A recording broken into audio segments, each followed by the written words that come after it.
धाम के धनी की, श्री वृंदावन बिहारी लाल की, श्री कृष्ण कन्हैया लाल की जय। बोलो श्री राधा रमण भगवान की जय। आनंद कंदम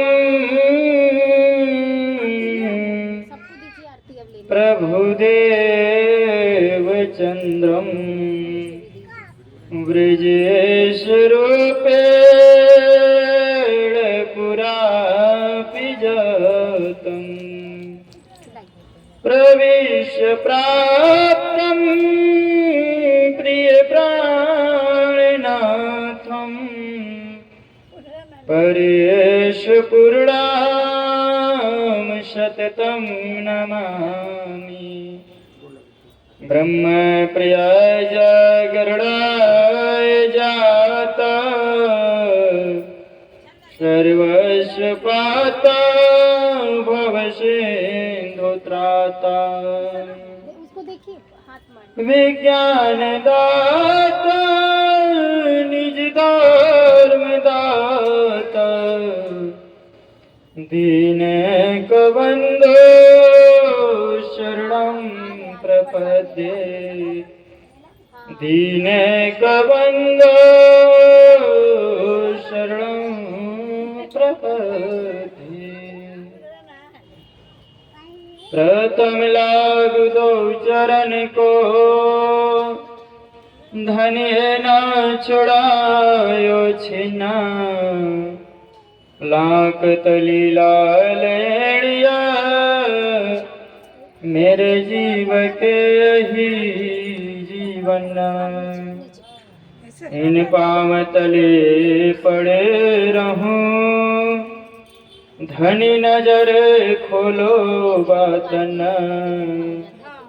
पलन बालो निरखो नेत्रे मेरे जीव के यही जीवन मेरे जीव के यही जीवन।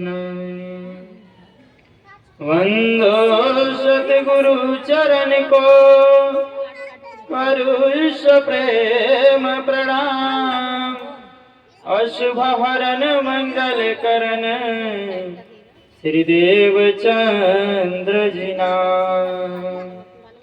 श्री प्राणनाथ निज मूल पति श्री महराज सुना तेज कोर श्यामा युगल को पल पल करूं प्रणाम पल पल करूं प्रणाम। सच्चिदानंद रूपाय विश्वोत्पत्त्या विहित में तापत्रयविनाशाय श्री कृष्णाय वयं नमः श्री कृष्णाय वयं नमः।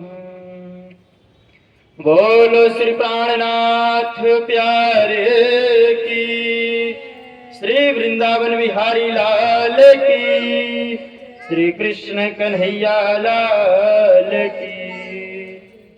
हम सभी लोग अपने वाणी को पवित्र करते हुए राधा नाम संकीर्तन करेंगे। ओ मेरो राधा रमणे गिरधारे गिरधारी श्याम बनवारे मेरो राधा रमण गिरधारे गिरधारी श्याम बनवारे गिरधारी श्याम बनवारे गिरधारी श्याम बनवारे मेरो राधा रमण गिरधारे गिरधारे श्याम बनवारे मेरो राधा रमण गिरधारे गिरधारी श्याम बनवारे, गिरधारी श्याम बनवारे, गिरधारी श्याम बनवारे। मेरो राधा रमन गिरधारी, गिरधारी श्याम बनवारे। गोविंद मेरो है, गोपाल मेरो है, गोविंद मेरो है, हे गोविंद मेरो है, गोपाल मेरो है, गोविंद मेरो है, गोपाल मेरो है। श्री बांके बिहारी नंदलाल मेरो है, श्री बांके बिहारी नंदलाल मेरो है। गोविंद मेरो है, गोपाल मेरो है, गोविंद मेरो है, गोपाल मेरो है। श्री बांके बिहारी नंदलाल मेरो है। मेरो राधा रमन गिरधारी, गिरधारी श्याम बनवारे। मेरो राधा रमन गिरधारी, गिरधारी श्याम बनवारे। मेरो राधा रमन गिरधारी, गिरधारी श्याम बनवारे। भजो राधे गोविंद राधे, भजो राधे गोविंद, राधे गोविंद, राधे गोविंद, राधे गोविंद, राधे गोविंद। भजो राधे गोविंद, भजो राधे गोविंद, रटो राधे गोविंद, रटो राधे गोविंद। मेरो राधा रमन गिरधारे, गिरधारे श्याम बनवारे। मेरो बांके बिहारी नंदलाला, नंदलाला मेरो नंदलाला। मेरो राधा रमन गिरधारे, गिरधारे श्याम बनवारे। बोलो श्री प्राणनाथ प्यारे की। श्री परम पावन भूमि पवित्र पटना के इस शादीपुर में हम सभी बिट्टू भैया के गृह मंदिर में बैठ करके श्रीमद् भागवत कथा में प्रवेश कर रहे हैं। तो सबसे पहले भागवत में प्रवेश करने के लिए हमारे जो मन है, बुद्धि है, वह पवित्र होना चाहिए, शुद्ध चित्त होना चाहिए। यदि हमारा मन पवित्र होगा, बुद्धि पवित्र होगी, तो हम इस कथा को श्रवण करके और अपने जीवन को कृतार्थ करके उस पर ब्रह्म परमात्मा अनादि अक्षरातीत श्री कृष्ण को प्राप्त कर सकते हैं। तो हमें सबसे पहले अपने मन को पवित्र करना होगा। कैसे? सच्चिदानंद रूपाय विश्वोत्पत्त्यादितमे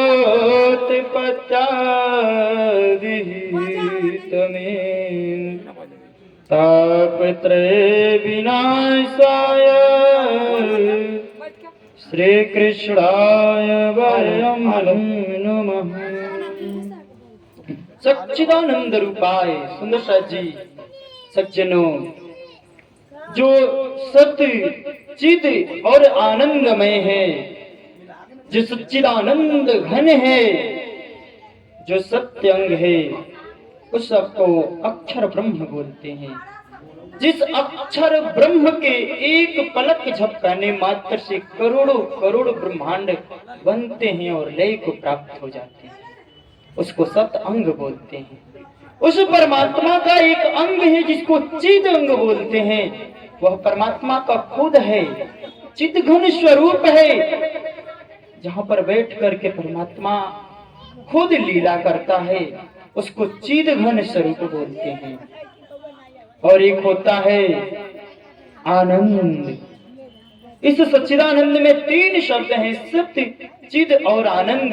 जो आनंद अंग है, उस आनंद अंग के द्वारा पर ब्रह्म परमात्मा अनंत लीलाएं करता है और उन लीलाओं में रमण कराता है अपने साथ को, अपने सखी को। ऐसे जो सच्चिदानंद है, वही सच्चिदानंद परमात्मा के इच्छा से इस विश्व की उत्पत्ति होती है, इस विश्व का निर्माण होता है। और वह सच्चिदानंद कौन है? तापत्रय विनाशाय। तापत्रय, तीन प्रकार के ताप होते हैं। कौन कौन से? दैहिक ताप, दैविक ताप और भौतिक ताप। ये तीन प्रकार के ताप कहे गए हैं। जो तीन प्रकार के ताप कहे गए हैं, दैहिक, दैविक और भौतिक। बोलो श्री प्राणनाथ प्यारे की। आप लोग कम लोग हो, आराम से शांति के साथ में सुनो, बिना आवाज किए। यदि आप लोग साप्ताहिक पारायण को अच्छे तरह से श्रवण करोगे तो पर ब्रह्म परमात्मा श्री कृष्ण की स्वरूप आपको प्राप्त होंगे। इस भागवत की इतनी महिमा है जिसकी कहा नहीं जा सकता। और भागवत सुनने वाले श्रोता भी तीन प्रकार के होते हैं। एक होते हैं श्रोता, एक होते हैं सरोता और एक होते हैं सोता। भागवत सुनने आते हैं ना, उसमें तीन प्रकार के लोग होते हैं।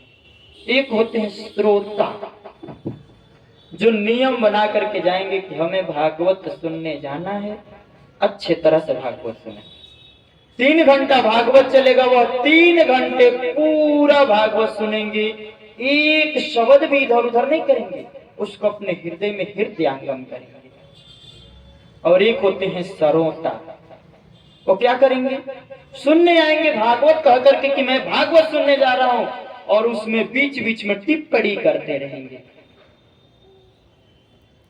कि कथा अच्छी नहीं होती है, यहाँ पर थोड़ा गड़बड़ है, यहाँ पर ऐसे होना चाहिए। एक काम होता है किसका? सरोता का। और एक होता है सोता, सबसे अच्छा सोता है। वह आएगा भागवत सुनने, पीछे बैठेगा और बैठ करके सो जाएगा। पूरे 3 घंटा बढ़िया मजे में सोएगा। और सोने के बाद जब जगेगा, उससे पूछेगा बगल वाला, भैया क्या सुना? तो कहेगा बहुत बढ़िया, बहुत मजा आया, मैंने पूरा सुना। लेकिन 3 घंटा वो क्या किया? सो गया। उसको बोलते हैं सोता। तो आप लोग यह समझ लीजिए कि आप सोता में हैं, सरोता में हैं कि श्रोता में हैं, यह आपको निर्णय। और जब यह कथा आप लोग सुनेंगे अच्छे तरह से, तो पर ब्रह्म परमात्मा श्री कृष्ण का स्वरूप प्राप्त होगा। तो कहा गया है ताप त्रय विनाशाय। 3 प्रकार के ताप होते हैं, नित्य प्राय हम देखा करते हैं। दैहिक ताप, दैहिक ताप किसको बोलते हैं? हमारे शरीर में अनेक प्रकार के कष्ट होते हैं, रोग होते हैं, व्याधि होते हैं, इसको बोलते हैं दैहिक ताप। एक होता है दैविक ताप, बिना मौसम के बरसात हो जाना, कहीं सूखा पड़ जाना, कहीं आंधी आ जाना, इसको बोलते हैं दैविक ताप। जो भगवान देते हैं उसको दैविक ताप बोलते हैं। और एक होता है भौतिक ताप। हम नित्य प्रायः देखा करते हैं कितने विश्व आपस में लड़ा करते हैं और लड़ करके मर जाते हैं। कितनी प्राकृतिक आपदाएं आती रहती हैं, भूकंप आता रहता है। यह सब दैविक, ये सब किसमें आता है? भौतिक ताप के अंतर्गत आता है। तो इन 3 तापों को मिटाने वाले ताप त्रय विनाशाय श्री कृष्णाय वयम नुमा। ऐसे श्री कृष्ण के चरणों में हम सभी प्रणाम करते हैं। और परमात्मा का स्वरूप कैसा है? सच्चिदानंदमय है ना, तो उसमें जो चिदघन है उसका है सत्यव्रतम सत्य परम त्रिसत्यम सत्यस्य योनि निहितं च सत्ये। सत्यस्य सत्यामृत सत्यनेत्रम् सत्यात्मकं त्वां शरणं प्रपन्नाः। परमात्मा का स्वरूप है सत्य है, सत्य है परमात्मा का, सत्य व्रत है। और क्या है? सत्य। परमात्मा के अलावा कोई सत्य नहीं है। यह जितने भी हम संसार में देखते हैं मिथ्या चीज है। माता पिता पुत्र भाई बहन सगे संबंधी ये सब असत्य हैं। आज नहीं तो कल इनका मरना निश्चित है। जो बना है वह मिटेगा, यह संसार का नियम है। लेकिन परमात्मा ऐसा है कि वह सत्य है, ना उसका जन्म हुआ है ना मृत्यु होगा। जन्म जिसका, मृत्यु किसका होता है? जिसका जन्म होता है। और परमात्मा जन्म और मरण से दोनों से परे है। तो वह कैसा है? त्रिसत्यम, तीनों कालों में सत्य रहने वाला है। काल कौन कौन से होते हैं? भूतकाल, भविष्य काल, वर्तमान काल। जो हम चल रहे हैं यह वर्तमान काल है, जो बीत चुका वह भूतकाल है, जो आने वाला है वो भविष्य काल है। इन तीनों समय में परमात्मा सत्य है। त्रिसत्यम, सत्यस्य योनि निहितम च सत्य, वह परमात्मा सत्य है और उसके अलावा दूसरा कोई सत्य नहीं है। सत्यव्रतम सत्यामृतम त्रिसत्य, वह परमात्मा कैसा है? सत्यस्य है, सदैव सत्य का गान करने वाला है, सत्य में रहता है। सत्यात्मकम त्वाम शरणं प्रपन्नाः, ऐसे जो सत्य भगवान है, परमात्मा है श्री कृष्ण, उनके चरणों में बार बार प्रणाम करते हुए ब्रह्मा जी कह रहे हैं। और सुंदर सा जी, यह भागवत कहां से प्रारंभ होती है? एक समय की बात है जब कलयुग का आरंभ हो चुका था। ऐसे समय में देवर्षि नारद जी विचरण करते करते यमुना के किनारे वृंदावन पहुंचे और वृंदावन में देखे वहां एक जवान औरत है, युवती है, और उसके साथ दो पुरुष हैं जो पुरुष वयोवृद्ध को प्राप्त हो चुके हैं। नारद जी के अंदर बड़ी उत्सुकता हुई और नारद जी ने जाकर उस स्त्री से पूछा, हे स्त्री, आप कौन हो और आपके साथ ये दोनों पुरुष क्या कर रहे हैं? नारद जी ने कहा, उस देवी ने कहा, हे नारद जी, यह जो आप दोनों मेरे सामने देख रहे हो पुरुष, यह दोनों मेरे पुत्र हैं, ज्ञान और वैराग्य और मैं भक्ति हूं। मैं जर्जर हो चुकी थी, वृद्ध हो चुकी थी, और मेरे दोनों पुत्र भी वृद्ध हो चुके हैं। हम जो हमारा क्षेत्र है महाराष्ट्र में देवी का भक्ति का जन्म हुआ, गुजरात में पली बढ़ी और मध्य प्रदेश में, मध्य देश में आकर इसका बुढ़ापा हो गया। ऐसे देवी जो है भक्ति, वह कहती है कि मैं जब वृद्ध अवस्था को प्राप्त हो गई नारद जी, तो मैं वृंदावन आई और वृंदावन में आकर के तो मैं तो पुनः जवान हो गई, लेकिन मेरे दोनों पुत्र वृद्ध अवस्था को प्राप्त हो गए। तो नारद जी के अंदर विचार आया कि यह कैसे हुआ कि दो पुत्र वृद्धावस्था को हो गए और माता जवान है, सोचने वाली बात है। तो भक्ति देवी थी और भक्ति देवी के दो पुत्र थे, ज्ञान और वैराग्य।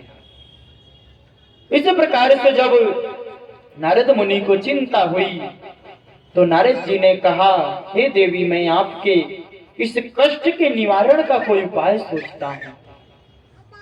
इस प्रकार से बोल करके नारद जी और कहां चले गए? सनकादिकों के पास चले गए।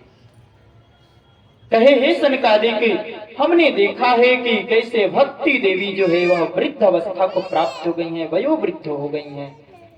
उनके पुत्र वृद्ध हो चुके हैं, उनका कोई ऐसा मार्ग बताइए जिससे वह पुनः जवान हो उठे।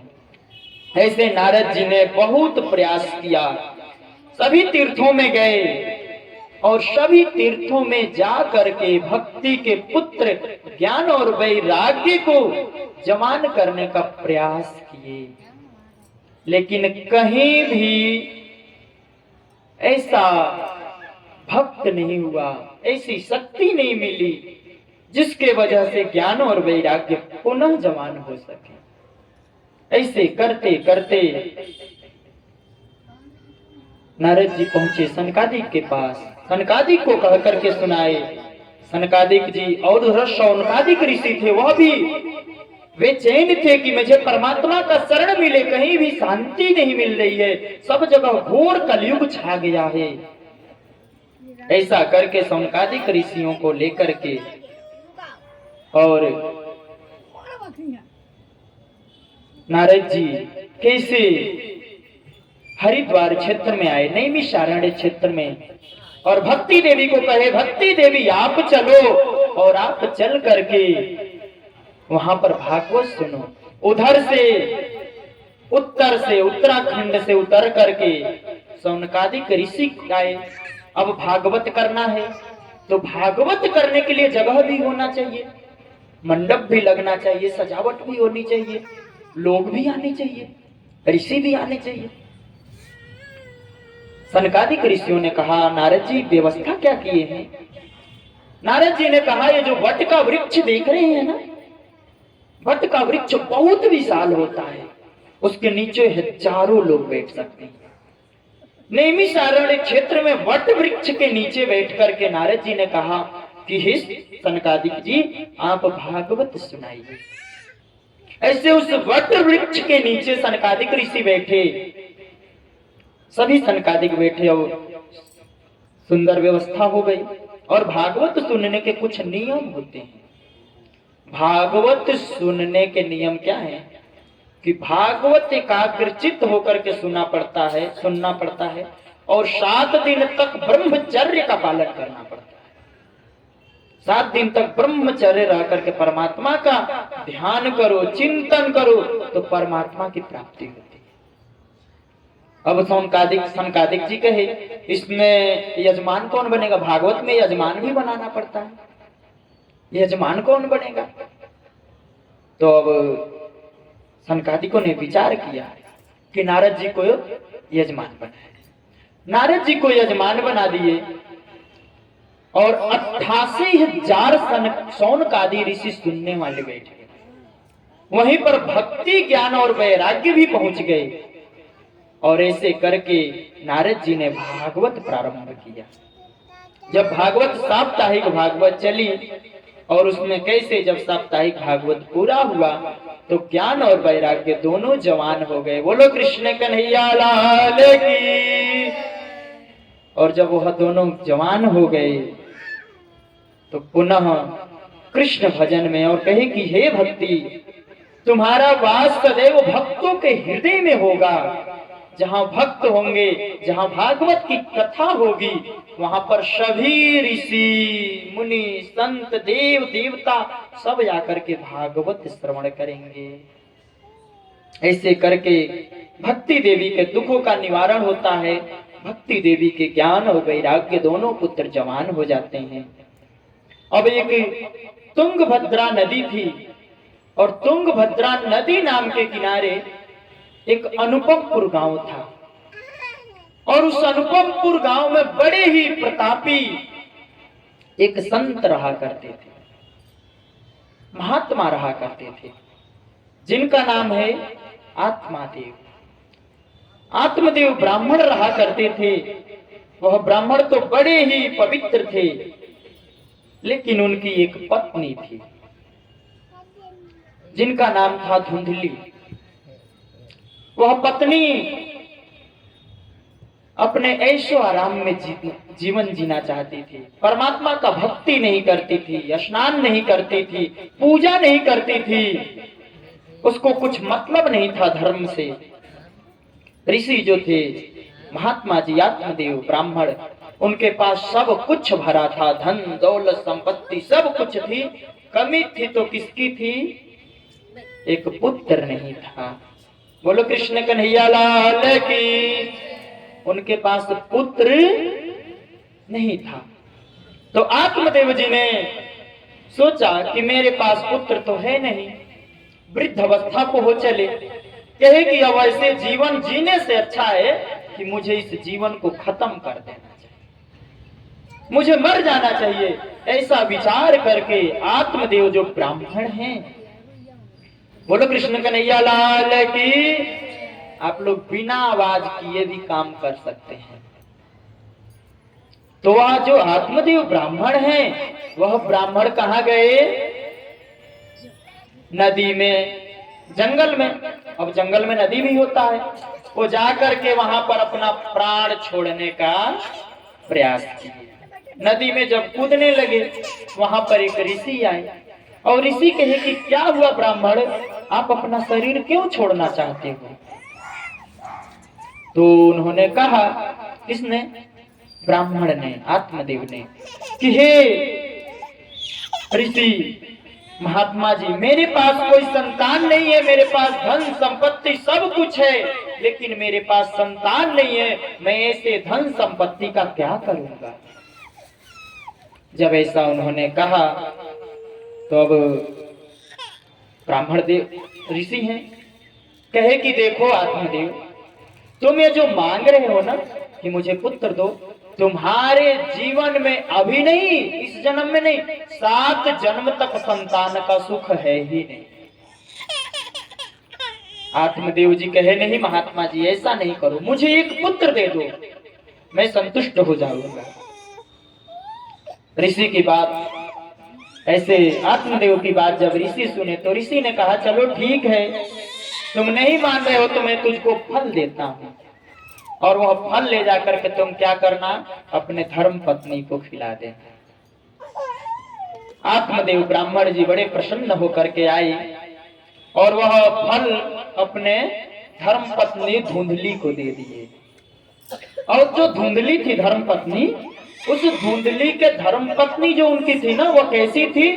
इतनी मतलब अपने ऐस आराम में रहना चाहती थी। उसकी बहन आई थी घर पे, उसने कहा, देखो बहन, एक पुत्र होगा, मेरे गर्भ में जब पुत्र रहेगा तो 9 महीना रहेगा, तो 9 महीने में भोजन भी सही से नहीं कर पाऊंगी, भोजन भी कम हो जाएगा, ऊपर से 9 महीना पेट में भार कौन उठाएगा लेकर के, ये दिक्कत है। मैं और ऊपर से जो मेरे पतिदेव हैं उनकी बहन आएगी और सारा सामान ढो करके ले जाएगी, मैं रोक नहीं पाऊंगी, मैं तो भारी रहूंगी शरीर से। तो एक काम कर, तेरा गर्भ है, तू अपना बच्चा मुझे दे दे और इसको कहीं फेंक देते हैं, फल को नहीं खाना है। अब देखिए बुद्धि विकृत हो गई ना। ऋषि ने कहा था कि आपके जन्म, आपके भाग्य में 7 जन्मों तक पुत्र का सुख नहीं है। अब पत्नी दुष्ट भी प्रवृत्ति की थी, उसने क्या किया, वो जो फल था ना, वो फल गाय को खिला दिया और बहन को कही कि देखो ऐसा होगा, हमारा जो पुत्र होगा वह पुत्र मैं आपको दे दूंगी और इसका तुम पालन पोषण करना। ऋषि को क्या पता चलेगा, बोल देना कि हमारा पुत्र पल रहा है गर्भ में और 9 महीने बाद तुम ले लेना। ऐसा करके जब 6 महीना व्यतीत हुआ तो उसको एक पुत्र हुआ। उस पुत्र का नाम धुंधली ने कहा कि देखो मेरा पुत्र है तो मैं इसका नाम भी अपने नाम पर रखूंगी। तो उसने क्या नाम रखा? धुंधकारी। बोलो कृष्ण कन्हैया लाल की। उसने उस पुत्र का नाम रखा धुंधकारी। और ब्राह्मण देवता जी जो थे, कुछ ही समय बाद उनके घर में एक और पुत्र जन्म लिया। कौन? गैया फल खाई थी ना गौ, तो उससे भी एक पुत्र की उत्पत्ति हुई जिसका नाम क्या पड़ा? गोकर्ण। उनका पूरा शरीर मनुष्य का था लेकिन कान गौ का था, तो उसका नाम रख दिए गोकर्ण। अब गोकर्ण जी जो थे, गोकर्ण जी बड़े, अब जो इसका बच्चा हुआ ना धुंधली के बहन का, तो धुंधली पैसा लेकर के दे दी, धुंधली को पैसा लेकर के दे दी बच्चे को, और कही कि देखो बहन, उसने आत्मदेव जी से कहा, पत्नी ने, धुंधली ने, कि देखिए मेरे बच्चा तो हो गया लेकिन दूध नहीं आया, अभी अभी मेरे बहन का बच्चा हुआ, उसका बच्चा मर गया, उसको बुला लेते हैं, वह दूध पिला पोला करके पास मतलब सम्मान कर लेगी, पाल लेगी। ऐसा करके ब्राह्मण देवता कहे चलो ठीक है बुला लो, बच्चा पलना चाहिए किसी तरह से। अब वो आई, बच्चे को पालने लगी, पालन पोषण होने लगा। जैसे जैसे वह बच्चा बड़ा होते गया ना, धुंधकारी दुष्ट प्रवृत्ति का होता है, जुआ खेलता, शराब पीता, वेश्यावृत्ति करता, और घर में जितने पैसे रखे थे सारे पैसों को उठा उठा करके लेकर के सब उड़ा देता। एक दिन आत्मदेव समझाने लगे, कहे ये पुत्र तुम क्या कर रहे हो, ये ऐसे पैसा को क्यों लुटा रहे हो, इन पैसों को रहने दो, धर्म में काम में लगाओ, ऐसे लुटाने का कोई फायदा नहीं है। धुंधकारी डांट कर बोलो, क्या बोलते हो, मेरा पैसा है, मैं चाहे जो करूं, इसमें आपका क्या है। आत्मदेव बड़ा दुखी हुए और दुखी होकर के घर में जाकर के रोने लगे। जब रात में रो रहे थे आत्मदेव जी, तो उनके जो छोटे वाले पुत्र थे, जो गौ के गर्भ से जन्म लिए थे, गोकर्ण जी, वो गोकर्ण जी रोने का आवाज सुन करके गए और कहे, पिताजी क्यों रो रहे हो, यह शरीर मिथ्या है, इस शरीर को एक न एक दिन छोड़ना है, आया है सो जाएगा, राजा रंक फकीर, कोई सिंहासन चढ़ चले, कोई बांधे जाए जंजीर। उन्होंने कहा कि आप का समय हो चुका है, अब 4 प्रकार के आश्रम कहे गए हैं, ब्रह्मचर्य आश्रम, गृहस्थ आश्रम, वानप्रस्थ और संन्यास आश्रम। तो अब आप 50 वर्ष से ज्यादा के हो चुके हो पिताजी, अब आपको चाहिए कि अब आप क्या करो, वानप्रस्थ के लिए तैयार हो जाओ, वन में चले जाओ। ऐसे पुत्र से कुपुत्र भला। पिता देव जी चले गए, वन को चले गए। एक दिन धुंधकारी और जो गोकर्ण जी थे, वो तीर्थों का भ्रमण किया करते थे, तीर्थों में रहते थे, घूमते रहते थे। एक दिन धुंधकारी आया और धुंधकारी धुंधली अपनी जो माता थी ना, उसको इतना मारा कि वो बेचारी दुखी होकर के जाकर के कुएं में कूद करके मर गई। जब कुएं में कूद करके मर गए, देखिए ये होता है किसी ऋषि का, किसी संत का और पति का बात न मानने का परिणाम। वो आई, कुएं में कूद कर मर गई, और जब कुएं में कूद करके मर गई तो धुंधकारी जो था अयासी प्रवृत्ति का था, इसने 5-7 वेश्या को ला करके घर में रख लिया, सेवा कराने लगा, करने लगा। जाता चोरी करके लाता और चोरी करके लाता, उनसे उनका परिवार चलता, खर्च पानी चलता। एक दिन सभी वेश्याओं ने मिलकर के विचार किया कि यह रोज जाता है, चोरी करके लाता है, मान लो किसी दिन पकड़ा गया, और जब किसी दिन पकड़ा जाएगा तो इसके साथ साथ हमको भी जेल में जाना पड़ेगा, राजा के दरबार में जाना पड़ेगा। तो उन 4-5 वेश्याओं ने मिलकर के विचार किया कि इसको घर ही में मार दिया जाए। दुष्ट प्रवृत्ति का लक्षण देखिए, उसने माता पिता को सताया। अब माता पिता का जो श्राप लगा, इसके पत्नियों ने गला घोंट करके इसका मार दिया और घर ही में काट करके उसके शरीर को टुकड़े करके गाड़ दिए। बोलो कृष्ण कन्हैया लाल की। जब घर में गाड़ दिए और जो उसकी पत्नी थी 4-5, उन्होंने सारे धन संपत्ति को लेकर के चल गए। बोल दी पता नहीं कहाँ गया, रात में गया और आया ही नहीं। गांव वाले मोहल्ले वाले पूछे, बोली कहीं गया और आया ही नहीं, पता नहीं कहाँ रह गया। ऐसा सबको फुसला दी, भुला गई, चली गई। अब क्या हुआ, प्रेत बन गया। जो व्यक्ति अपने जीवन में कभी सदकर्म नहीं करेगा, परमात्मा का नाम नहीं लेगा, उसकी अंतिम में क्या होगी? प्रेत योनि को प्राप्त होता है। जब प्रेत योनि को प्राप्त होगा, इस बात की खबर चली गोकर्ण जी को। गोकर्ण जी कहे कि मेरा भाई था, जैसा भी था, जैसा भी हो भाई भाई होता है। उन्होंने सोचा कि क्यों न इसके मुक्ति का उपाय सोचा जाए।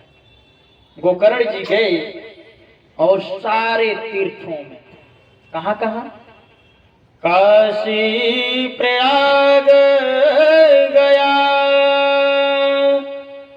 देवे नेमि शरणं क्षेत्रज्ञ, भ्रांति देश विदेशम च, गंगा गंगा सागर। सभी तीर्थों में जाकर के, गया में जाकर के उसका पिंड दान कर आए गोकर्ण का। और जब गोकर्ण का ऐसा पिंड दान करके आए तो घर में आए और सोए रात में, सोचे कि अब आराम से सोते हैं। और जब गोकर्ण जी घर में सोए तो क्या हुआ? रात में भेड़ आ गया। और जब रात में भेड़ आया, वह भेड़ देखते देखते धीरे धीरे भैंसा का रूप ले लिया। भैंसा बनते बनते वो हाथी बन गया। गोकर्ण जी डरे नहीं, बड़े भयावह रूप लेकर के आया। गोकर्ण जी डरे नहीं, गोकर्ण जी कह रहे बोल कौन है? उसके मुख से कुछ भी आवाज नहीं निकली। इतना दुष्कर्म किया था कि उसके मुख से एक शब्द भी नहीं निकलते थे। गोकर्ण जी ने सोचा कि यह कोई प्रेत आत्मा है, तो उन्होंने क्या किया, अंजलि में जल लिया और उसके ऊपर छींट दिया। और जैसे ही छींटा तो उसने कहा कि भैया मैं आपका भाई धुंधकारी हूं और कृपया करके मेरे उद्धार का कोई मार्ग बतलाओ। मैं पूरे दुनिया में भटक रहा हूं, मेरा मुक्ति का कहीं भी रास्ता नहीं मिल रहा है, तो कृपा करके ऐसा कोई मार्ग बताओ जिससे मुक्ति मिले। गोकर्ण जी कह रहे भाई मैं तो तेरे लिए सभी तीर्थों में गया, प्रयाग में गया, गया जी में जाकर के तेरा पिंड दान कराया, तब भी तेरा मुक्ति नहीं हुआ। गोकर्ण कहा भैया मेरा जो पाप है ना, छोटे मोटे पाप नहीं है, बहुत बड़ा पाप मैंने किया है। और यह पाप आपके तीर्थों में स्नान करने से मिटने वाले नहीं है। बोलो कृष्ण कन्हैया लाल की। तीर्थों में कहीं भी स्नान कर लो नहीं मिटेंगे। तो उन्होंने कहा क्या करना चाहिए? गोकर्ण जी ने पूछा फिर मैं क्या करूं? वो कहा वो तो आपको सोचना है, क्योंकि खुद प्रेत है तो क्या सोचेगा। ऐसा करके बड़ा घूमे, सब जगह परेशान होने लगे। कौन? गोकर्ण जी। और जब सभी जगह परेशान होने लगे तो रात्रि में उनको नारद जी मिले। और नारद जी कहे धुंधकार गोकर्ण तुम्हारा भाई जो प्रेत हुआ है ना, उसको क्या करो, श्रीमद् भागवत महापुराण का रसपान कराओ। जब भागवत महापुराण का वह रसपान करेगा तो उसको प्रेत योनि से मुक्ति मिल जाएगी। बोलो कृष्ण कन्हैया लाल की। ऐसा जब सुने तो अब कथा सुनाने की तैयारी होने लगी। सभी लोग बैठे, गोकर्ण जी पर वक्ता हुए कथा कहने के लिए और श्रोता लोग बैठ गए। अब ये धुंधकारी भी सुनने के लिए आया, क्योंकि इसी के लिए सुनाया जा रहा है। प्रेतों का एक नियम, प्रेत ऐसे होते हैं ना, वो हम लोग आप लोग जैसे शरीर वाले नहीं होते, वो हवा होते हैं, कहीं भी उड़ते रहते हैं। तो अब जो क्या नाम है, धुंधकारी। देखिए मैं भूलता रहता हूँ, आप लोगों से पूछा करूंगा, आप लोग बताया कीजिएगा, ठीक है? मैं भूलता रहता हूँ, आप लोगों से पूछूंगा, आप लोग बताते रहिएगा। तो जो धुंधकारी है वो आया और घूमने लगा, कहीं जगह नहीं मिल रहा, उड़ जाए यहाँ बैठे, यहाँ से उड़ जाए, हवा लगे यहाँ उड़ जाए। अब धुंधकारी सोचा मैं करूं तो क्या करूं। वहीं पर देखा कि एक बांस गड़ा था, उस बांस में 7 कोण थे। कोण जानते हैं ना, 7 गांठ थी। वह जाकर के सबसे नीचे वाले गांठ में बैठ गया। भागवत होने लगी, पूरे दिन की भागवत हुई। और जैसे भागवत पूरी करके बोला गया, क्या बोलो कृष्ण कन्हैया लाल की, बांके बिहारी लाल की। जैसे बोला गया और कथा पूरी हुई, एक गांठ फट गई। और जब गांठ फट गई, ऐसे करते करते 7 दिन भागवत सुना और 7 दिन में 7 बांस के गांठ फट गए और धुंधकारी के लिए सुंदर विमान आया और उस विमान में बैठ करके वैकुंठ को गया। धुंधकारी कहाँ गया? वैकुंठ को गया। यह बात देखे गोकर्ण जी को बड़ा आश्चर्य हुआ। गोकर्ण जी कहे, कथा तो सभी लोग सुने, कथा तो सभी लोग सुने, लेकिन यह विमान सिर्फ इसके लिए आया, यह क्या बात है? उन्होंने विचार किया कि क्यों न सबके लिए। तो भगवान के जो पार्षद आए थे उनसे पूछा गोकर्ण जी ने कि क्यों इसी को बस सबके लिए विमान आना चाहिए, सबको जाना चाहिए। तो उन पार्षदों ने कहा कि गोकर्ण जी, इस भागवत में सिर्फ और सिर्फ भागवत धुंधकारी ही सुना था, बाकी सभी लोग तो अपने कहीं घर के कहीं गृहस्थ के कामों में ध्यान लगाए थे, इसलिए उनको मुक्ति नहीं मिल सकती। बोलो कृष्ण कन्हैया लाल की। इसीलिए जब भागवत सुने तो भागवत में ही ध्यान लगा। ऐसा जब करके फिर धुंधकारी, फिर गोकर्ण जी ने फिर से दोबारा भागवत किया और जितने लोग थे सबके लिए पुष्पक विमान आया और सब बैठ करके गोलोक धाम को गए। गोकर्ण जी भी गए, ऐसे सभी लोग गए। बोलो कृष्ण कन्हैया लाल की, धाम के धनी की। ऐसा सुंदर यह दृश्य बड़ा ही मनमोहक था। और जिनका श्रवण कीर्तन स्मरण करना, अपने जीवन को कृतार्थ करना, यह मनुष्य का प्रथम कर्तव्य है। अब क्या हुआ, एक समय की बात है, देखिए साजबाज नहीं है इसलिए मैं भजन थोड़ा कम बोलूंगा, ना के बराबर बोलूंगा। कल आएगा तो कल से आप लोग भजन में, संगीत में भागवत श्रवण करेंगे, लेकिन आज मैं कम भी करूंगा और ऊपर से भजन भी नहीं गाऊंगा, ठीक है? ऐसे करके ब्रह्मा जी के जो पुत्र हैं नारद जी, और नारद जी गुरु हैं किसके? व्यास जी के। एक दिन व्यास जी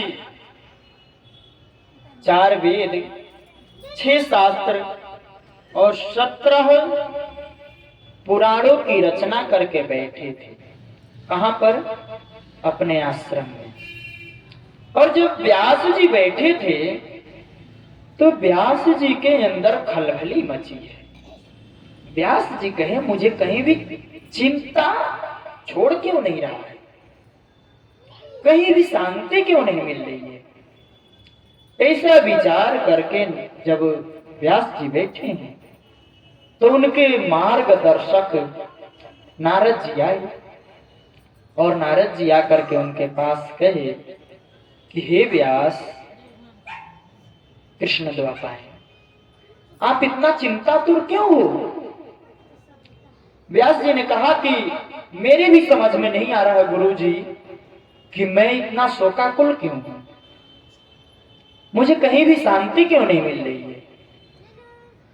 तब जाकर के नारद जी ने कहा, व्यास तुमने क्या किया? दुनिया के लोगों को कर्म के जाल में बांध दिया। क्या किया? कर्म के जाल में बांध दिया, इनको मुक्ति का मार्ग बतलाया ही नहीं। यह जीव तो पूरा जीवन अपने इसी मृत्यु लोक में मरता रहेगा, जन्म लेता रहेगा, मरता ले रहेगा, जन्म लेता रहेगा, कर्मों के चक्कर में पड़ा रहेगा, कभी मुक्ति पाएगा ही नहीं। और जब यह जीव तड़पेगा तो बताओ तुम्हें शांति कहां से मिलेगी? तो व्यास जी ने कहा, मुझे क्या करना चाहिए? तो नारद जी ने कहा कि हे व्यास जी, अब आपको श्रीमद् भागवत महापुराण की रचना करनी चाहिए।